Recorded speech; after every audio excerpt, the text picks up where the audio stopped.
waktu itu saya juga sempat berdiskusi hal ini bersama dengan Menteri Pariwisata kita, Pak Sandiaga Uno, dan beliau memaparkan terkait health tourism ini, beliau memiliki beragam program promosi. Nah, kalau dari industri kesehatannya sendiri, Pak, promosi apa yang dilakukan? Apakah dengan peningkatan pelayanan yang lebih spesifik atau mungkin ada program-program tersendiri, Pak, yang dilakukan? Jadi pertama adalah menggunakan model pelayanan yang tematik. Tematik. Kalau dulu kan pelayanan berdasarkan keilmuan, poliklinik penyakit dalam, poliklinik bedah, poliklinik kulit dan sebagainya. Sekarang menjadi tematik. Apa yang diperlukan oleh masyarakat berdasarkan keluhannya. Misalnya Center of Excellence Diabetes, kemudian pusat jantung terpadu, kemudian Center of Estetika dan sebagainya. Itu salah satu yang bisa menarik konsumen berdasarkan atas pemahaman mereka secara spesifik berdasarkan keluhan yang timbul pada saat mereka membutuhkan. Itu pertama. Kemudian yang kedua adalah memberikan hospitality yang lebih baik. Hospitality ini penting karena tanpa hospitality masyarakat menjadi kurang nyaman untuk berobat. Karena itu kalau hospitality-nya bagus maka pasien akan nyaman berobat di Indonesia. Yang ketiga adalah menciptakan kualitas dan sumber daya yang cukup memadai. Dokter kita tidak pernah kalah sebenarnya kualitasnya dengan dokter-dokter di luar negeri. Karena kurikulum yang kita gunakan adalah sama seperti kurikulum yang kita gunakan di luar negeri. Hanya masalahnya adalah masalah trust. Kemudian yang keempat adalah membuat biaya pengobatan menjadi lebih murah di Indonesia dibandingkan dengan di luar negeri, termasuk harga obat yang lebih murah dibandingkan dengan harga obat di luar negeri. Salah satu komponen yang untuk membuat harga obat lebih murah adalah obat tersebut harus bisa diproduksi di Indonesia. Iya, TKDN itu tadi ya, angkanya harus lebih tinggi ya Pak. Tadi Bapak menyinggung terkait tentang kurikulum pendidikan kesehatan. Sebenarnya nggak berbeda jauh antara di dalam negeri dan di luar negeri. Tapi yang menjadi keluhan dari banyaknya pasien yang lari ke luar negeri adalah kurangnya ketersediaan dokter yang spesialis dan subspesialis ini Pak. Nah, bagaimana mengatasi hal ini sebenarnya? Ya sebenarnya mengatasi memang kebutuhan dokter spesialis dan subspesialis ini sangat beragam dan kebanyakan terkonsentrasi. Sebenarnya jumlahnya banyak, tapi terkonsentrasi di beberapa pulau saja, di Pulau Jawa misalnya banyak dokter di situ. Masih ada di tempat-tempat yang harus kita spreading untuk ditempatkan di tempat di Maluku, di Kalimantan, kemudian di Nusa Tenggara, di pelosok-pelosok, sehingga mereka mendapatkan fasilitas dokter spesialis. Bagaimana caranya? Kita sudah melakukan rembukan dengan Menpan RB. Pada tahun 2024, dokter spesialis akan langsung diangkat sebagai pegawai negeri untuk setiap lulusannya yang mau ditempatkan di tempat-tempat yang di daerah yang kita butuhkan. Ini policy baru, fresh from the open, yang nanti akan kita lakukan dan kita jalankan untuk lulusan tahun 2024. Oke, jadi akan langsung menjadi pegawai negeri. Akan jatuh menjadi pegawai negeri untuk spesialis. Untuk spesialis yang mau ditempatkan di beberapa wilayah pilihan. Iya. Gitu ya Pak. Wah, ini menarik Pak. Dan kalau misalkan sudah ada nih Pak peraturan seperti ini, menempatkan subspesialis dan spesialis di wilayah-wilayah. Dan sekarang PR selanjutnya adalah bagaimana memastikan untuk aksesibilitas pelayanan kesehatannya juga bisa merata Pak. Ya tentu aksesibilitasnya merata karena ada dukungan dari pemerintah daerah. Kebijakan tentang kesehatan dan kemajuan tentang kesehatan serta profil kesehatan di suatu daerah tidak eksklusif milik Kementerian Kesehatan. Tapi ini inklusif antara berbagai macam stakeholder.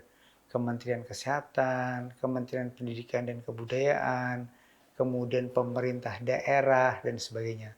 Terutama peran pemerintah daerah yang bisa mengadopsi dan memfasilitasi agar dokter-dokter tersebut merasa nyaman di daerah tersebut. Sebenarnya secara empiris kita bisa lihat bahwa pemerintah daerah juga bisa berperan di dalam pengadaan dan pendayagunaan dokter-dokter spesialis ini dengan memberikan insentif kepada dokter-dokter spesialis tersebut atau program afirmasi. bahwa afirmasi ini misalnya dokter yang baru lulus, dokter umum dari daerah, disekolahkan oleh pemerintah daerahnya, kemudian dengan syarat dia mau balik lagi ke daerah tersebut. Itu berbagai macam cara yang kita lakukan. Dan kalau kita merangkum semua diskusi kita ini Pak, jadinya tantangan terbesar di tahun 2023 apa Pak di industri kesehatan? 2024. 2023? Oh, di Tantangan terbesarnya apa Pak? Tantangan terbesarnya adalah transformasi kesehatan. Transformasi kesehatan sudah kita susun dalam 6 pilar. Transformasi kesehatan primer, kemudian rujukan, kemudian transformasi resiliensi atau ketahanan kesehatan, transformasi pembiayaan kesehatan, transformasi SDM kesehatan, dan transformasi teknologi kesehatan. Kalau kita bisa rangkum itu menjadi satu, maka kita bisa melakukan transformasi kesehatan dengan cepat. Transformasi kesehatan, bagaimana dengan pendigitalisasian Pak di industri kesehatan ini? Belum lagi juga ada keinginan pemerintah untuk segala sektor kalau bisa sekarang sudah menganut ekonomi yang lebih sustain dan sebagainya. Bagaimana Anda melihatnya Pak? Tadi masuk ke dalam salah satu bagian dari pilar transformasi. Oh iya, betul.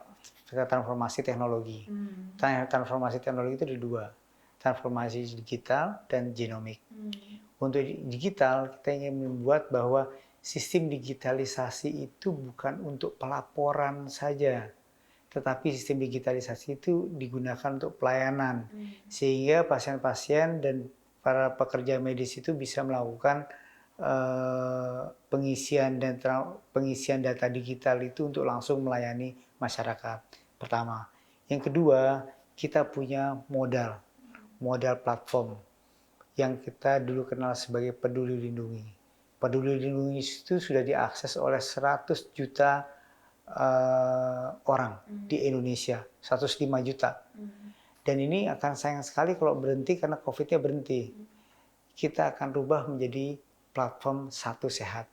Dengan platform Satu Sehat, nanti staff bisa menggunakan handphonenya.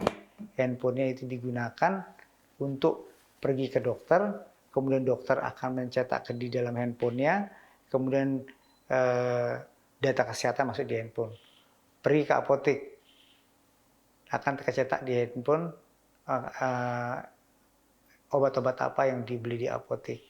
Pergi ke dokter lain, data dari dokter sebelumnya sudah akan ada di handphone tersebut. Sebagai National Health Account yang dimiliki secara individual oleh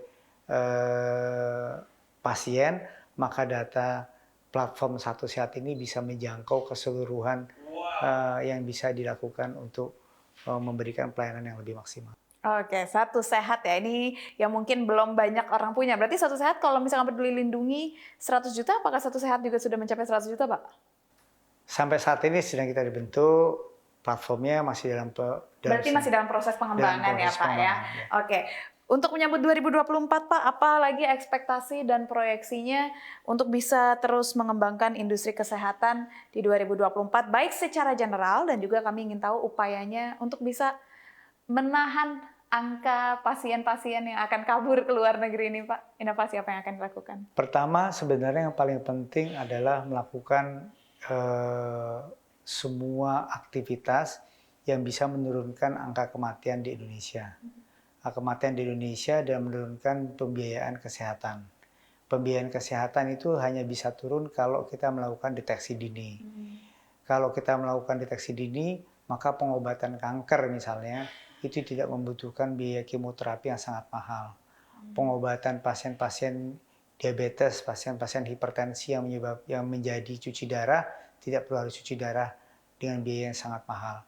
Jadi pertama yang kita lakukan adalah melakukan deteksi dini dan screening kepada mereka yang mempunyai resiko untuk memberikan kontribusi pembiayaan yang besar dan angka kematian yang besar. Karena itu kita menyusun prioritas pelayanan kesehatan yang maksimal, yaitu meliputi pelayanan kesehatan kanker, jantung, stroke, dan uronefrologi atau ginjal. Karena 4 penyakit tersebut adalah 4 penyakit yang menyebabkan angka kematian dan katastrofik pembiayaan yang paling besar di Indonesia.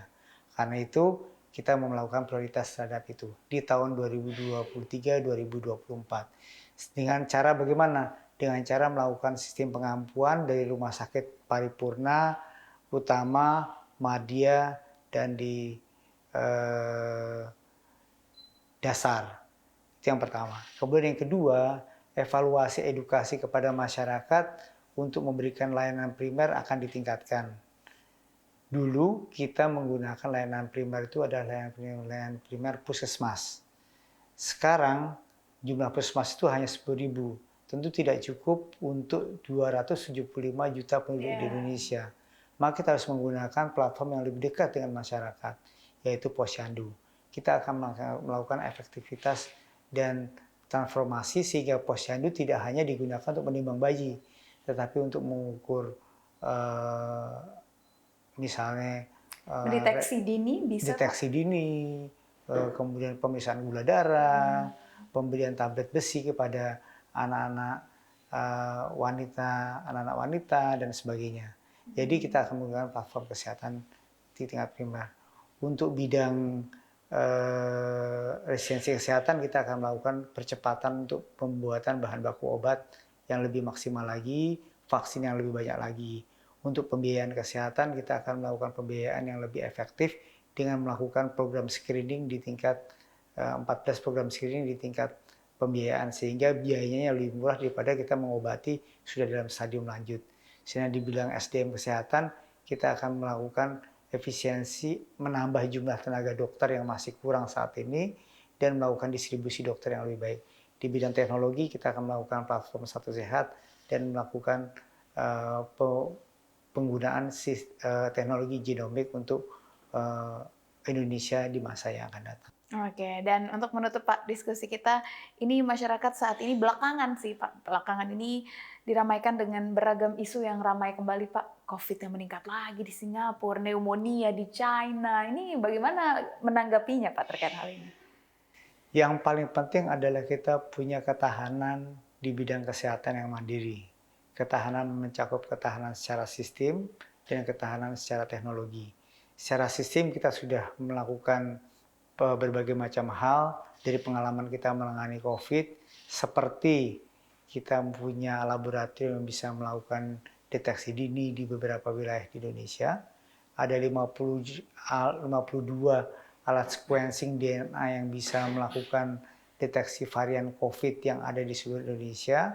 Kemudian kita melakukan sistem mitigasi yang lebih baik di masa yang akan datang. Dan yang paling penting adalah membuat tenaga cadangan kesehatan yang nantinya diperlukan apabila pandemi baru terjadi lagi.